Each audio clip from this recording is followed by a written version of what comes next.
A partir de agora vamos falar de saúde, como envelhecer de forma saudável. Está aqui comigo o Cláudio, geriatra. É o meu entrevistado a partir de agora. Jornal da Fã.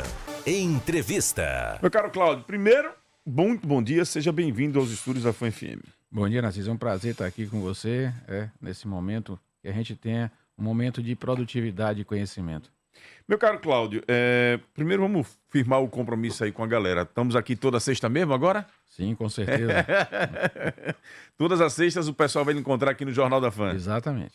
Cláudio, antes da gente falar de como envelhecer com vida saudável, eu queria que você explicasse o que você estava me explicando aqui nos bastidores em off. O que é a geriatria e o que é a gerontologia, é isso? Pronto, foi muito boa pergunta, Narciso, muito boa. Você tem a geriatria, que é a especialidade médica que cuida das doenças relacionadas à velhice, então, ao processo de envelhecimento. Você tem a gerontologia geral, que estuda o envelhecimento em todos os aspectos, social, você tem pessoas de serviço social que faz gerontologia, fisioterapeutas, enfermeiros, a gerontologia nas várias áreas. E tem a gerontologia médica. Eu sou geriatra e sou gerontólogo. Nem todo geriatra é gerontólogo. O médico gerontólogo, ele estuda o envelhecimento no aspecto da saúde, principalmente, desde a juventude. Tudo que você faz ao longo da vida vai trazer repercussão na sua velhice. Como acharás na velhice aquilo que não acumulares desde a juventude. É bíblico, está lá escrito por Jesus de Bencira, o grego, 200 anos antes de Jesus Cristo. Então, o que é que acontece? Tudo que a gente faz ao longo da vida, desde até o nascimento, até durante a formação do feto, vai influenciar no seu envelhecimento.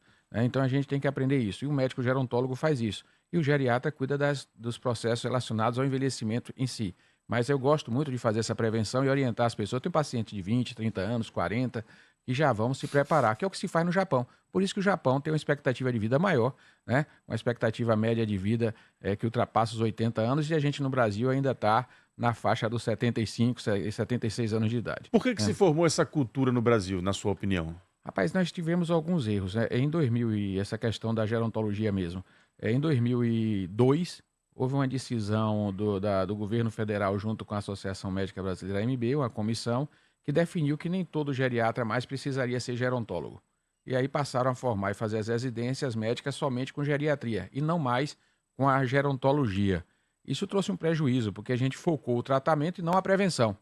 Eu sou o geriatra da prevenção, porque eu gosto muito de praticar a gerontologia médica, a parte de orientar para o envelhecimento saudável. Então é o que eu estudo mais e mais gosto, faço a geriatria também, mas o que eu mais gosto de orientar é a prevenção, e por isso estou aqui nesse momento e gosto dessas entrevistas, que é o momento que a gente pode orientar a população do ponto de vista preventivo. Eu digo aos pacientes brincando, vocês pagam um plano de saúde para ter vaga na UTI. Para na UTI, para a UTI, venham para a minha consulta, que é para prevenir, para não ter que estar brincando com eles. Pergunta central, então. Como envelhecer de forma saudável? Muito bem, muito boa pergunta. É uma pergunta que traz para a gente a possibilidade de trazer informações úteis para a sociedade aqui nesse momento. Como envelhecer de forma saudável, gente? Vocês estão aí querendo saber. Eu falei de um ensinamento bíblico, vou trazer um outro aqui, do mesmo autor, desse outro Jesus, que é pouco conhecido, Jesus de Bencira.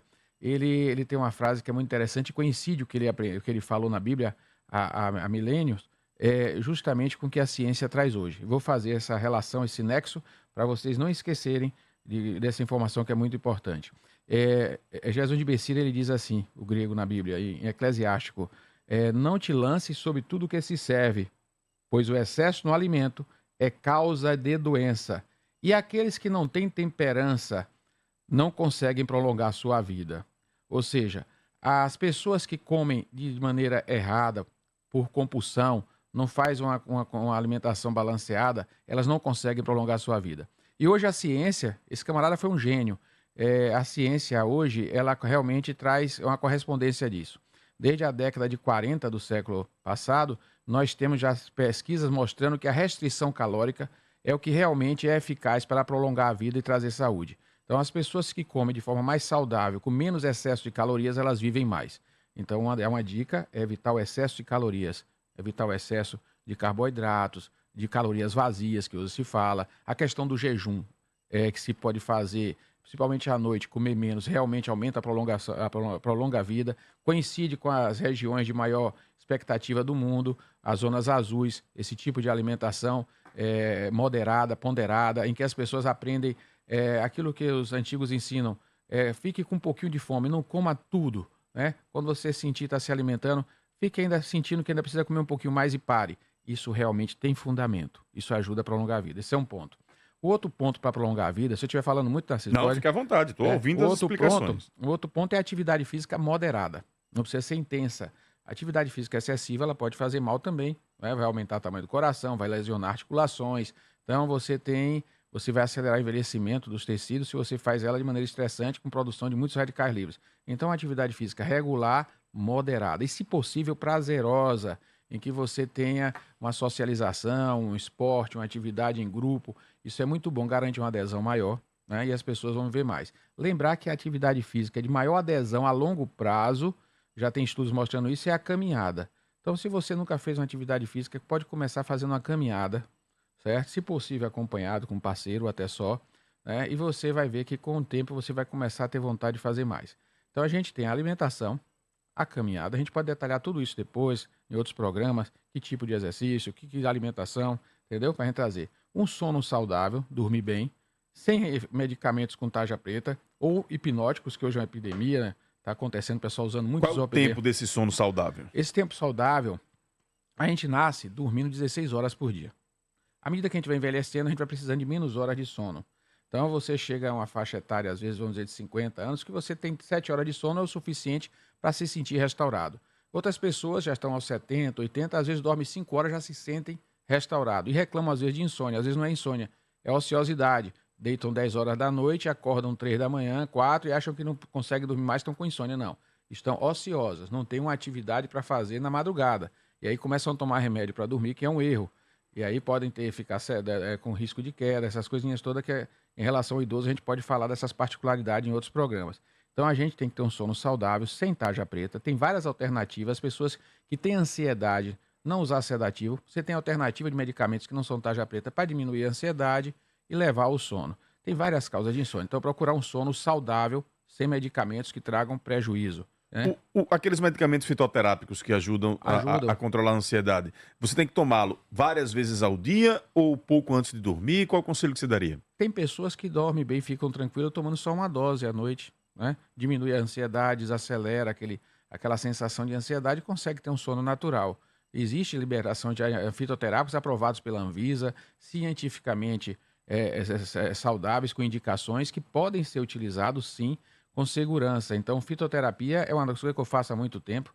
Eu acompanhei um médico há muitos anos e fazia os extratos fitoterápicos. Eu era adolescente, 12, 13 anos. Eu me lembro que eu ia tirar as ervas, preparar os extratos. E até hoje faço os extratos. Faço extrato de valeriana e funcionam. Então, o que é que acontece? Os extratos naturais, eles funcionam. Você puxou um assunto que eu nunca tinha falado, que eu pratico, que é a fitoterapia. Sei fazer os extratos como a medicina antiga. Isso eu aprendi e conservo. Mantenho até como uma questão cultural que não deve se deixar morrer. Feita pelo médico, que a gente está cheio de pessoas que não são médicos, fazendo muitas coisas sem estudos e que trazem prejuízo à população. Então, a gente tem que ter cuidado tem que ter cuidado com isso, com esses fitoterápicos. Estou dando risada aqui, porque tem uma tia minha que está assistindo, ela manda aqui. Preste atenção no que ele está dizendo. Exato. Ou seja, siga os conselhos. Muitos medicamentos famosos, até quimioterápicos para tratamento de câncer, as pessoas tiram flavonoide das plantas. Você tem quimioterápicos eficazes, que são hoje aprovados por Anvisa, derivados de flavonoides tirados do rumã, que ajuda a combater câncer de mama, e aprovados por Anvisa, feitos no mundo inteiro. Então, as plantas realmente são bases de medicamentos, de grandes medicamentos. O AS, as pessoas não sabem, o ácido acetil salicílico, essa é a origem deles aqui, o pessoal não sabe. Eu estudo fitoterapia há muitos anos e as pessoas não sabem. O AS, o ácido acetil salicílico, a origem dele é de antes de Jesus. Hipócrates achou um papiro de 3.500 anos, bem antigo, orientando fazer o extrato do Salix alba, em latim, o salgueiro branco, o nome da planta, que é o chorão, o nome popular. Então, da casca do salgueiro branco, do Salix alba, ele fez os extratos e esses extratos combatiam a febre, dor, que é o ácido salicílico. Aí, em 1880 e alguma coisa, a Bayer, alemã, acrescentou radical acetil. Aí virou ácido acetil salicílico, o nosso famoso AS. Então, o que é que acontece? A origem dele é fitoterápica. As pessoas não sabem, muitos médicos não sabem. Então, tem muitas plantas, muitos medicamentos famosos no mundo, as origens vêm da fitoterapia. O Leônio pergunta aqui, então, para se ter uma velhice saudável, é necessário ir ao geriatra a partir dos 40 anos? vários planos de saúde e até oriento a partir dessa idade, a partir dos 40, para que a gente possa orientar. Como é que você vai fazer uma viagem saudável na sua velhice se você não faz um planejamento e um preparo antes? Você antes tem que fazer um planejamento, tem que preparar seu carro, que é sua máquina, seu corpo, para você enfrentar todos os riscos da viagem e da longevidade de forma segura. A gente aí tem que orientar. Justamente a partir dos 40 anos, você começa a se tornar mais vulnerável. Se você me permitir, Narciso, eu falo em 1 minuto aqui ou 2, o que é que acontece? O processo de envelhecimento, as pessoas entenderem. E as pessoas acham que idoso só é somente a pessoa acima de 60 anos, 65 nos países desenvolvidos. Essa idade é um marco legal, social. Na realidade, o processo de envelhecimento ele começa desde cedo. A gente nasce, se desenvolve, mas já está envelhecendo. Tem crianças que, a depender da alimentação, quando chegam adolescentes, já tem um aceleramento do envelhecimento das artérias. Aquelas que comem muita fritura, quando se faz a análise das artérias dessas crianças, com 14, 15 anos, já tem pequenas micro plaquinhas, já estriazinhas de envelhecimento nas artérias no endotélio. Por quê? Porque comeram de forma errada. A partir dos 30 anos, a gente começa a perder resistência, certo? Aí vocês vão analisar, vão lembrar comigo, ó, quem está ouvindo vai entender. Olha, jogador de futebol com 35 anos de idade, por melhor que seja na Europa, é considerado veterano. Começa a voltar para o Brasil, para ganhar aqui nos times, jogando meio tempo de jogo. Aí já perdeu resistência. Se tiver uma lesão, demora para se recuperar. A mulher, por mais que se use cosmético, com 40 anos, ela não consegue dizer mais que tem 20. Porque a partir dos 30, você começa a perder a elasticidade da pele. Certo? A gente cuida, eu passo muito também esse suplemento para a pele, com os resultados bons, até as mulheres que vão para lá para o consultório para isso. Você começa a perder a elasticidade, certo? A função renal começa a perder 1% da sua função por ano a partir dos 30. Então, quando você chega a 40 anos de idade, você já tem sinais do processo de envelhecimento, a maioria, dos homens e mulheres. E você vai ter aí, a partir dos 40 anos de idade, também o risco de doenças. Começa a aumentar o risco de câncer de mama na mulher, de câncer de próstata no homem, o risco vascular, de diabetes, hipertensão, colesterol, triglicéridos elevados, você começa a ter o risco de doenças, artroses começam a se manifestar, aí você vem aos 50 anos, 60, esses riscos vão aumentando, a fragilidade vai crescendo. Por isso que você, a partir dos 40 principalmente, você tem que se preparar para essa viagem. A pergunta do ouvinte foi muito boa. A Patrícia diz aqui, tem um pai de 65 anos que se recusa a tomar remédio de pressão diariamente. Vira e mexe, tem picos de pressão e toma medicação só nesses momentos. Ele tirou o leite e derivados da dieta e disse se sentir melhor. E agora adotou o mocotó quase que diariamente como refeição. Como avaliar essas escolhas? Muito bem. Aí, 2 coisinhas. Olha, a hipertensão, segundo a Organização Mundial de Saúde, você vai ver, é a doença que mais mata no mundo, gente. Eu trabalhei mais de 15 anos em urgência. Toda vez que chegava um paciente com AVC, era aquele paciente que deixou de tomar o remédio de pressão alta, comeu um queijo salgado, comeu um prato salgado, uma sopa salgada, e aí o sal é um grande risco para aquele hipertenso, e parar de tomar o medicamento. A hipertensão, por ano, ela mata de forma pulverizada no mundo, por ano ela mata mais de 7 milhões de pessoas. Analise bem, a pandemia no mundo, em 2 anos, todo aquele alvoroço que nós passamos, aquele estresse mundial, matou cerca de 6 milhões de pessoas em 2 anos. A hipertensão por ano mata mais de 7 milhões, porque ela mata de forma silenciosa. São as pessoas que amanhecem mortas nos povoados, nos locais mais longínquos. Quando você soma, essa mortalidade é maior do que de uma pandemia de Covid, mas ela é silenciosa. Por isso que o apelido da hipertensão no mundo pela medicina é de assassina silenciosa. Certo? São as mortes súbitas, silenciosas, as paradas cardíacas, os AVCs. Por isso o conselho que fica aqui, controle. Primeiro conselho, não menospreze de maneira alguma a hipertensão. 80% dos pacientes não tem sintoma. Ele pode estar com a pressão alta, com risco de um AVC, de uma parada cardíaca, sem saber, sem sintoma algum. Cuidar da pressão é o conselho principal para essa situação. A escolha do mocotó para comer diariamente. O mocotó, detalhe, gente, gordura todo dia não é achada na natureza. O homem, de forma artificial, aprendeu a armazenar comida, né? Se você for para os tempos longínquos, o homem não ia achar carne gorda todo dia. Quando achasse uma ave, era ave envelhecida, mais fácil de caçar, magra, porque o biquinho já estava velho, já não se alimentava direito. Gordura todo dia faz mal à saúde, tanto animal como vegetal. Vai ter um efeito solvente para o estômago, para o esôfago, vai dar gastrite, esofagite, porque o estômago nosso tem uma película protetora que é lipossolúvel. Então, todo óleo, até vegetal, os óleos, azeite, tudo é nutritivo, mas é gastroagressivo, vai agredir. Então, comer aquelas colheradas de óleo, o pessoal está fazendo óleo de coco, óleo, vai acabar tendo gastrite, vai engordar, é super calórico, então você tem que moderar nas gorduras, tanto animal como vegetal. O conselho é, esse mocotó todo dia pode trazer prejuízo, além dos fatores de risco para a questão de colesterol, risco vascular, já que ele ainda é hipertenso. Então tem que ter uma moderação nesse mocotó. O Gomes diz aqui, fui atleta e isso funciona muito. Parabéns aí ao doutor. Obrigado, Gomes, lá de São Cristóvão. Põe no ar a Martinha. Bom dia, Narciso. Bom dia a todos que fazem a FAM. Bom dia a todos os ouvintes. Quero fazer uma pergunta ao Dr. Cláudio. Eu tenho 61 anos, tem um ano que estou na musculação, não sinto dor de nada, graças a Deus. Tenho uma vida saudável, me alimento bem. Além disso, o que mais posso fazer para ter uma velhice sadia e uma vida mais longa? Um bom dia a todos. Aqui é Marta do bairro José Conrado de Araújo. Um bom final de semana. O Alves, lá da Atalaia, está dizendo aqui, estou adorando esse quadro, pois pretendo te acompanhar por vários e vários anos. Amém, Alves.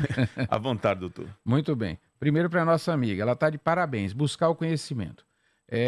A medicina avança, a tecnologia avança, a gente tem que saber aproveitá-la de forma saudável, correta e segura. Ter cuidado com as informações na mídia celular, as pessoas às vezes ouvem muitas coisas que são perigosas. Então é importante você buscar informações seguras, baseadas em ciência, em pesquisa. Eu vou dizer um exemplo para a senhora agora. Os modismos. O óleo de coco é uma polêmica. É bom que a gente chama aqui óleo de coco. Se você pegar o celular agora aí e digitar óleo de coco, perigo, pesquisa de Harvard. Pronto. Harvard, que é uma universidade no mundo, particular, privada, que priva pelo seu nome e só deixa divulgar pesquisas muito bem feitas. O óleo de coco está relacionado ao maior risco vascular e é tornar um vilão.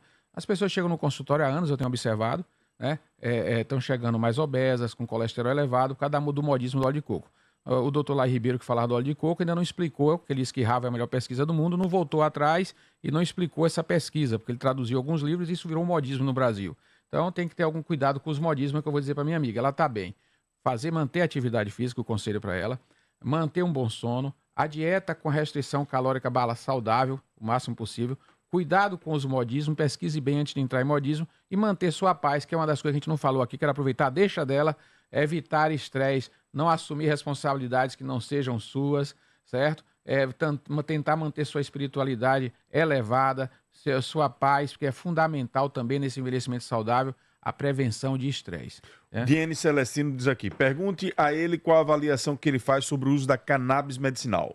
A cannabis é uma das situações que hoje é legalizada, mas que também virou exagero. Ela tem funções, ela é específica, eu já me atualizei sobre isso na prática médica com os geriatras no Brasil, que tem experiência maior do que eu, conversei, fui para encontros já científicos. A cannabis, ela tem uma boa indicação para questões álgicas, dores, ela pode trazer um bom efeito, alguns tremores, mas você tem algumas situações clínicas, mas o pessoal tem que ter cuidado porque acaba banalizando e indicando para tudo. E o alto custo. Já chegou no meu consultório pessoas que têm até dificuldade financeira comprando cannabis caríssimas de R$800, quando você tem cannabis vendendo na farmácia normal de R$200, R$300. Então, alertar essa população que cannabis hoje está disponibilizado em toda a rede de farmácia do Brasil, drogarias, não precisa comprar cara na internet, converse com seus médicos, aproveitar a deixa. Cannabis hoje é disponibilizada pela Anvisa já liberada em todas as redes farmacêuticas num custo mais barato do que as vendidas, às vezes especulando valores na internet. Eu tenho alertado isso a meus pacientes, trazendo para vocês. Tem indicações, deve ser indicada por médico para questões específicas. Então, nunca fazer de automedicação. Não.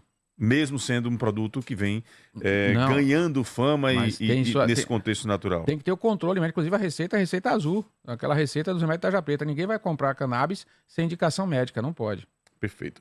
Meu caro Cláudio Geriatra, muito obrigado pela sua participação aqui no Jornal da Fã. Gostei da interação dos ouvintes aqui conosco e acho que vai pegar bastante essa sua participação aqui todas as sextas-feiras. Para a gente finalizar, você estava falando, diminuir o uso de carboidratos, atividade física e último conselho para envelhecer saudável?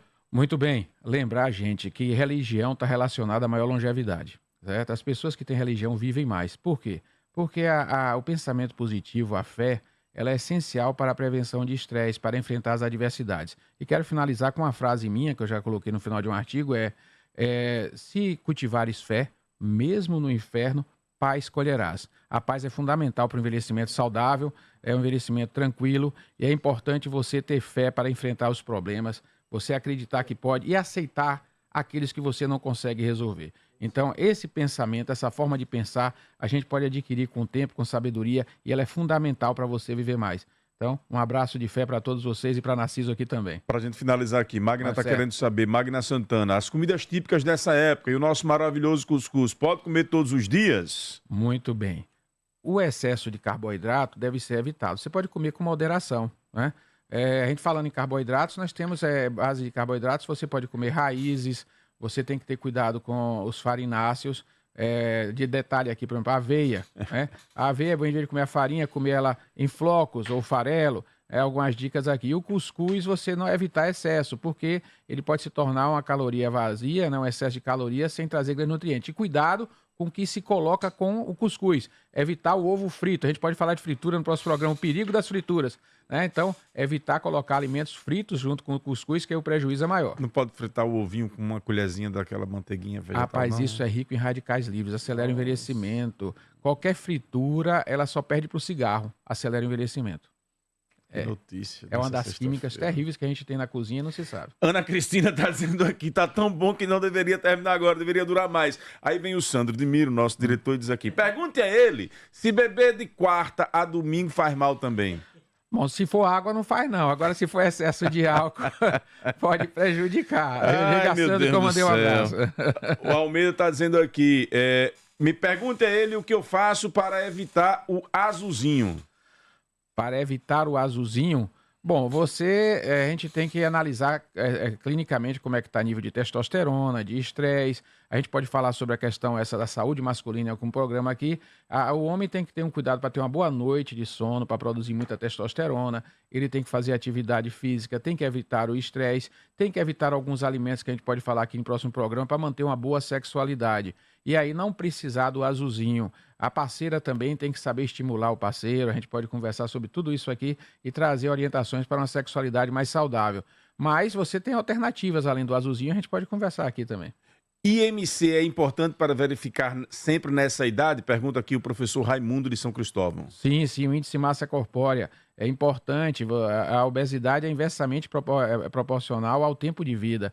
Quanto mais excesso de peso, menos se vive. Então, eu digo até que para passar na porta dos 100 anos de idade, a gente tem uma porta que é estreita. A porta dos 100 anos eu digo que é estreita. Quanto mais magrinho e esbelto, mais se passa pelos 100 anos. Então, ele está correto. O índice de massa corpórea, o IMC, é muito importante para monitorar a saúde da pessoa.